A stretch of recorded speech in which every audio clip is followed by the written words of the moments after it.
मैं Parimal Tarafdar world best seller book writer Robert Greene, जो कि प्रख्यात अमेरिकन राइटर है, उनकी किताब द 48 लॉज ऑफ पावर के बारे में बात करेंगे। नियम 1, गुरु से कभी आगे निकलने की कोशिश न करें। हमेशा अपने से सीनियरों को सहजता से श्रेष्ठ महसूस कराएं।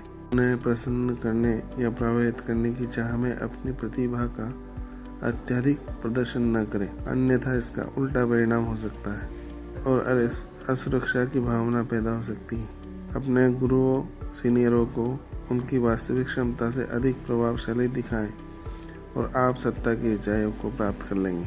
दुनिया में हर कोई पावर, शक्ति, राज करना चाहता, चाहे मालिक हो, मुलाजिम या नौकर, लेकिन अत्यधिक शक्ति का प्रदर्शन करना खतरनाक है। शांत दिखने वाला, तीक्ष्ण बुद्धि रखने वाला, लोकतांत्रिक परंतु कपटी होना पड़ेगा। किताब 48 लॉज ऑफ पावर में दिए गए सच्चे उदाहरणों के माध्यम से इसको समझने और अपनाने की कोशिश करेंगे। 1661 में जब फ्रांस के प्रधानमंत्री जूल्स मज़रीन का निधन हुआ, उस समय चतुर एवं दूरदर्शी राजा लुईस 14 द सन किंग का राज। निकोलस फैक्वेट उस समय फ्रांस के वित्त मंत्री हुआ करते थे, जो कि शानदार पार्टी, सुंदर स्त्रियों एवं शायरी के लिए मशहूर थे। वे चतुर एवं राजा के लिए अत्यंत घनिष्ठ व्यक्ति थे। वे अपने को अगले प्रधानमंत्री के रूप में देखते थे, लेकिन राजा के अलग हवा समझते हुए राजा को रिझाने के लिए एक आलीशान पार्टी का आयोजन अपने बागीचादार महल में करवाया, जिसमें बहुत बड़ी बड़ी हस्तियां जैसे जैन दे ला फॉन्टेन, जो कि महान कथाकार एवं कवि थे, फ्रैंकोइस दे ला राची फोकाल्ट एवं मैडम दे सेविग्ने, पत्रिकाओं की रानी जैसे हस्तियों को बुलवाया। मोलियर, जो कि प्रसिद्ध नाटककार थे, द्वारा नाटक लिखा एवं मंचन कराया गया। वर्साई के लिए यह चिर स्मरणीय बन गया था, इतना आलीशान ये पार्टी हुआ। फैक्वेट द्वारा राजा के गेस्ट ऑफ ऑनर तो दिया गया, लेकिन ये अत्यधिक शक्ति प्रदर्शन भी था। यही राजा को बुरा लग गया, क्योंकि वो घमंडी, बदमिजाज एवं सब समय अपने ऊपर ही ध्यान बनाए रखना चाहते थे, और हुआ बिल्कुल उलट। निकोलस को अगले ही दिन गिरफ्तार कर लिया गया। उन पर झूठी चोरी का इल्जाम लगाया गया, जो कि कभी राजा ही के कहने पर उन्होंने करवाया था, तथा उनकी बाकी जिंदगी वीरानी जेल पायरेंटीज माउंटेन में 20 साल काटी।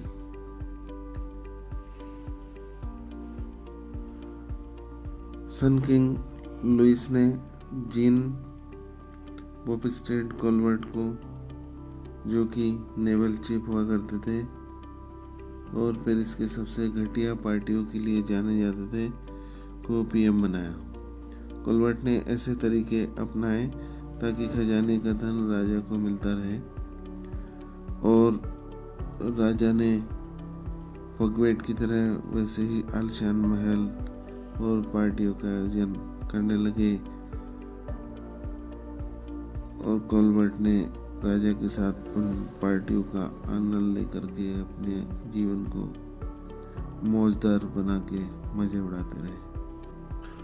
1600 के दशक में इतावली महान खगोलशास्त्री एवं गणितज्ञ गैलीलियो एक नाजुक दौर में थे। वे अपने शोध के लिए महान शासकों की उदारता पर निर्भर थे, इसलिए कभी कभी अपने आविष्कारों और खोज को उस समय के प्रमुख संरक्षकों को उपहार स्वरूप दे देते थे। एक बार उन्होंने ड्यूक ऑफ गोंजागा को अपने द्वारा बनाया आविष्कृत एक सैन्य कंपास भेंट किया। फिर उन्होंने मेडिसी परिवार को कंपास के उपयोग की व्याख्या वाली पुस्तक भेंट की। इससे शासक खुश हुए। कुछ उपहार और पढ़ाने के लिए छात्र मिले, पर इससे जीवन एवं शोध चलाना मुश्किल था। 1610 में जब गैलीलियो ने बृहस्पति के चंद्रमाओं की खोज की तो उन्होंने एक नई रणनीति अपनाई। उन्होंने इस बार मेडिसी परिवार पर ध्यान केंद्रित करने का निर्णय लिया। इसका एक खास कारण भी था। 1540 में कोसिमो प्रथम द्वारा मेडिसी राजवंश की स्थापना के पश्चात उन्होंने देवताओं में सबसे शक्तिशाली बृहस्पति को मेडिसी प्रतीक बना दिया था, जो कि एक ऐसा प्रतीक था जो राजनीति और आर्थिक हितों से परे थी और प्राचीन रोम और उनके देवताओं से जुड़ी थी। गैलीलियो ने बृहस्पति के चंद्रमाओं की खगोलीय घटना को मेडिसी परिवार से जोड़ दिया।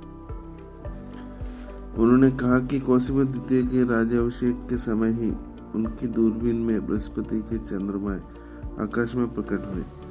उन्होंने बताया 4 चांद दिखे, जो कि कोसिमो द्वितीय के 3 भाइयों सहित 4 ही हैं, एवं सभी बृहस्पति अर्थात कोसिमो प्रथम के चक्कर काट रहे हैं। यह महज एक संयोग नहीं था, बल्कि आकाश में मेडिसी परिवार की श्रेष्ठता को दर्शाता है।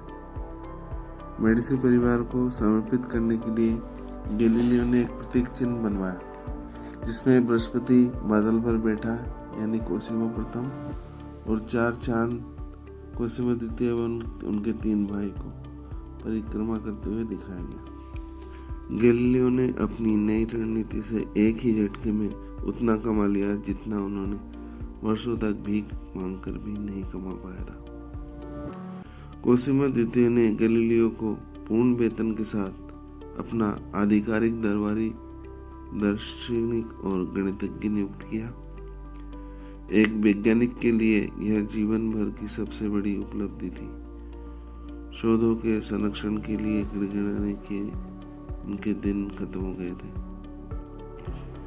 इन दोनों कहानियों का सबक आकाश में एक समय में केवल एक ही सूर्य हो सकता है। सूर्य के प्रकाश को कभी ढकने की कोशिश न करें, न ही सूर्य की चमक से प्रतिस्पर्धा करें, बल्कि आकाश में विलीन हो जाए।